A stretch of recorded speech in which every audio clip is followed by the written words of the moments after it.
ትልቁ ስተትሽ ምን እንደሆነ ታውቂያለሽ?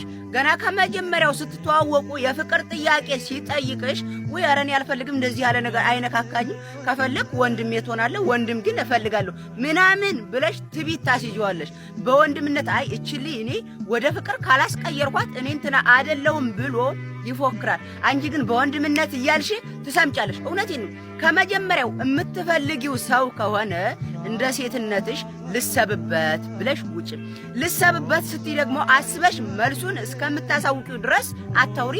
በቃ ስልኩን ዘግተሽ ውጭ። እውነቴን ነው። በወንድምነት ምናምን ብለሽ ትቢት ታስይዋለሽ። ከዛ እሱ ዓላማው አንቺን ማጥመድ ነው። ኋላ ፍቅር ያለው ስትይ ምን ነበር ያልሽኝ ብሎ ከመጀመሪያው መልስ ይሰጥሻል። ስለዚህ ከመጀመሪያው የማትፈልጊው ሰው ከሆነ አልፈልግህም ወንድሜ እኔ ፍቅረኛ አለኝ ወይም ደግሞ ዓላማ አይደለም ብለሽ ብሎክ አድርገሽ አውጪ። የምትፈልጊው ከሆነ እንደ ሴትነትሽ ደግሞ ልሰብበት ብለሽ አስበሽ መልስ እስከምታሳውቂው ድረስ ማውራት የለብሽም። እውነቴን ነው። በቃ እንደዚህ ያደርጋችሁ እንጂ እኔ ወንድምነት ብለሽ ኋላ ማለቃቀስ እኔን አይወክልም። ቺቲንግ አሁን አብዛኛው ባለትዳሮች ብትጠይቋቸው እኔ ባሌን ቺት ካደረገብኝ ጭራሽ በፍጹም እኔ ጋር አይኖራትም እንለያያለን፣ እኔ ሚስቴ ቺት ካደረገችብኝ የመጨረሻችን ምናምን ነው። ቺቲንግ እኮ ከሌላው ጥፋቶች ምናምን ብሶ አይደለም። እውነቴን ነው። ያው ጥፋት ነው።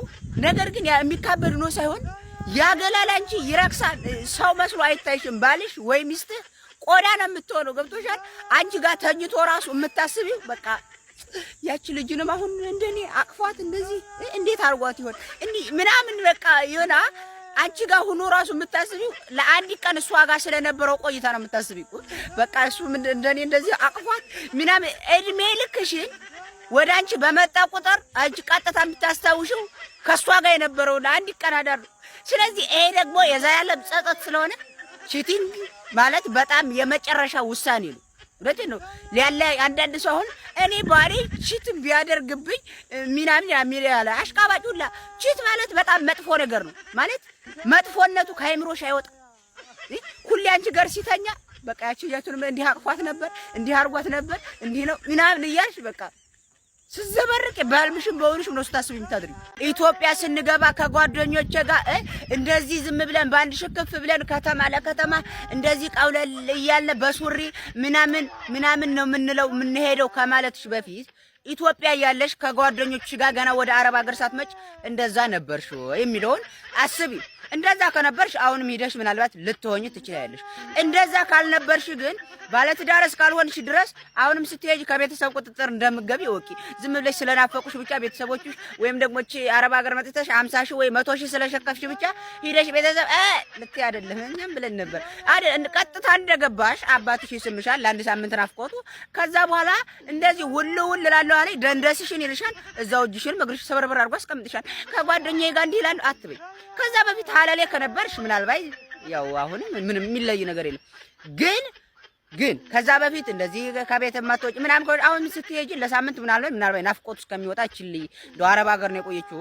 ገና እንደው በአዲስነቷ ከምንጮህባት ብለው ዝም ይሉሻል እንጂ ከተላመድሽ በኋላ ባለትዳር ካልሆንሽ ወንድምም ካለሽ አባትሽን ያረግሻል። ከዛ ትረሽዋለሽ ማለት ነው። ስለዚህ እሰቡ።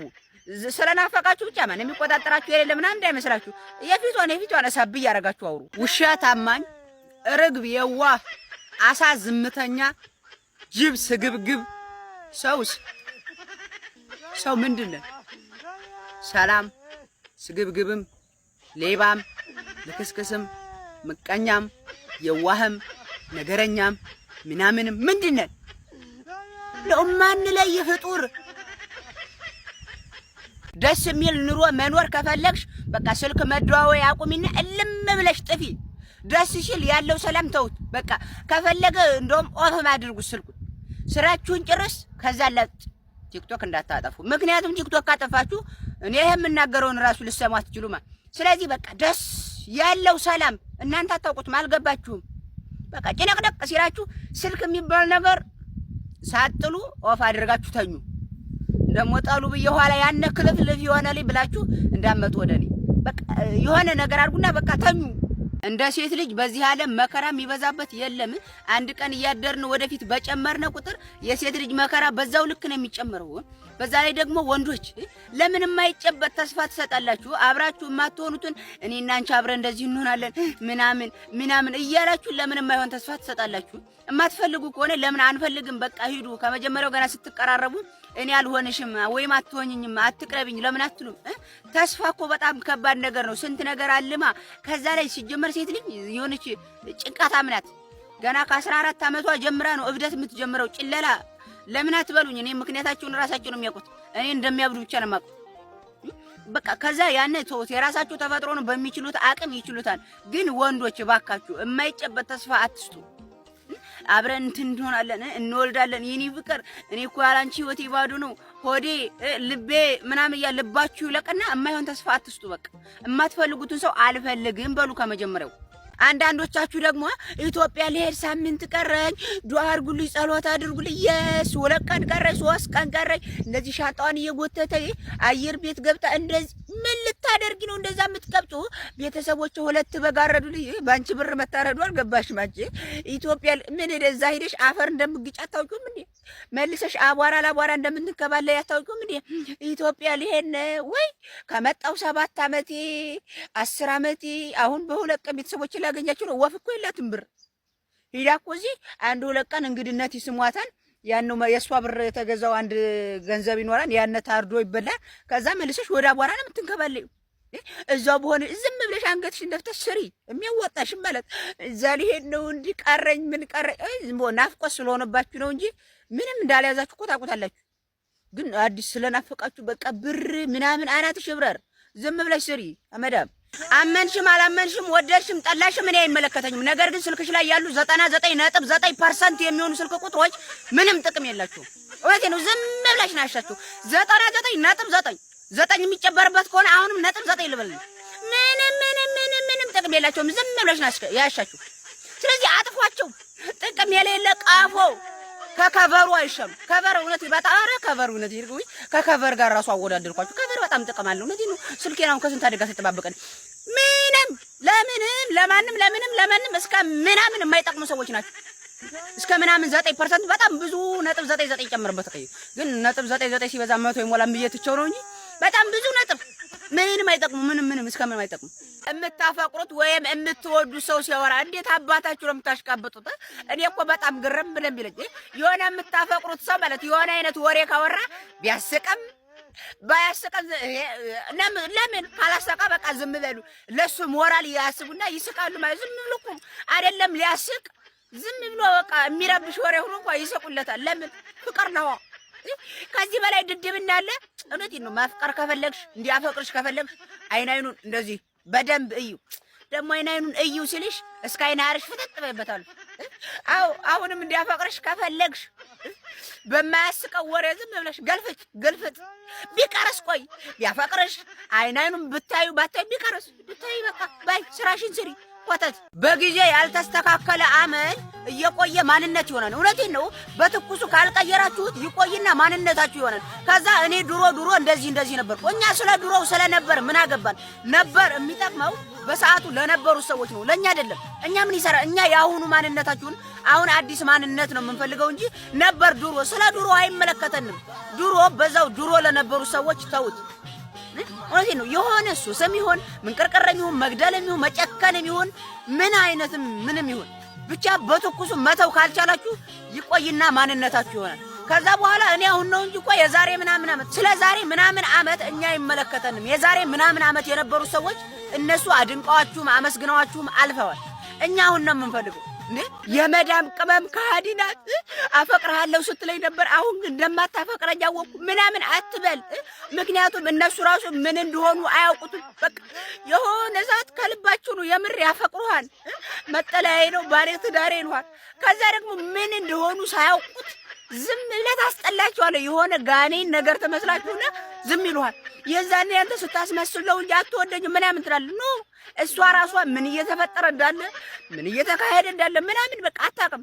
የሆነ ሰዓት ደስ ትላለች፣ ካልቧ ታፈቅራለች፣ ትዳሬ ህይወቴ ትላለች። ከዛ ደግሞ የሆነ ጦጣ የሆነ ላውንቸር ነገር ተመስራት እንደተተዋል የዛኔ አንተ ከሃዲ ምናምን ትላለህ። ተው በቃ እንደዛ አይደለም።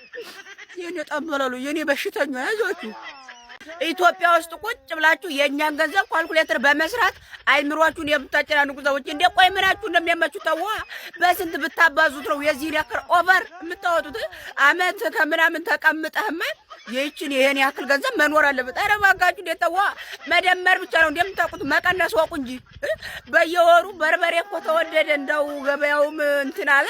እንደው አሁን እንደው ጠላም ነበረ እንደው ኧረ ያነ ሽሮው እያላችሁ የምነግፉት ሴት ይግባ እንደ ተዋ።